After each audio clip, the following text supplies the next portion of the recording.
അലൈഹി വസല്ലമയെ ജീവിതത്തിൽ അനുധാവനം ചെയ്യേണ്ടവരാണ്. ആ അനുധാവനമാണ് പ്രവാചക സ്നേഹം.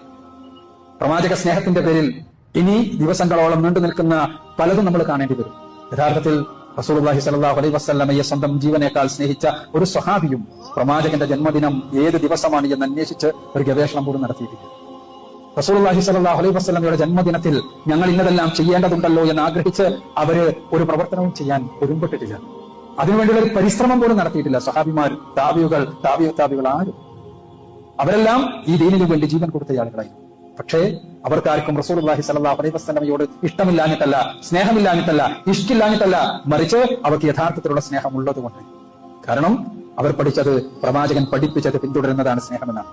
പ്രവാചകൻ പഠിപ്പിക്കാത്തതിൽ നിന്ന് മാറി നിൽക്കുന്നതാണ് സ്നേഹമെന്നാണ്. അതുകൊണ്ട് തന്നെ റസൂലുള്ളാഹി സ്വല്ലല്ലാഹു അലൈഹി വസല്ലമ അദ്ദേഹത്തിന്റെ ജന്മദിനം ആഘോഷിക്കുവാൻ പഠിപ്പിച്ചിട്ടില്ലാത്തതുകൊണ്ട് അതിൽ നിന്ന് മാറി അത്തരം ഒരു കാര്യത്തെക്കുറിച്ച് അവർ ആലോചിക്കുക പോലും ചെയ്തില്ല. മാറി നിൽക്കുന്നല്ലേ, അവരാലോചിക്കുക പോലും ചെയ്തില്ല. പ്രവാചകന് ശേഷം നൂറ്റാണ്ടുകൾ കഴിഞ്ഞുണ്ടായ ഒരാചാരം, ആചാരത്തിന്റെ പേരിലാണ് ഇനി നടക്കാൻ പോകുന്ന ഒരുപാട് പ്രവർത്തനങ്ങൾ നമുക്കറിയാം.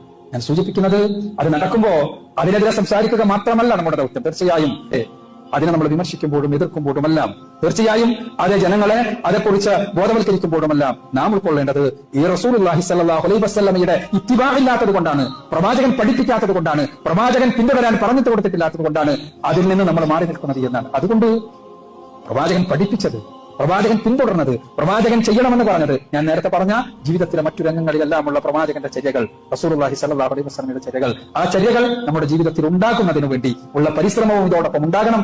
അതിന് അല്ലാഹു സുബ്ഹാനഹു വ തആല നമ്മെ എല്ലാവരെയും അനുഗ്രഹിക്കുമാറാകട്ടെ.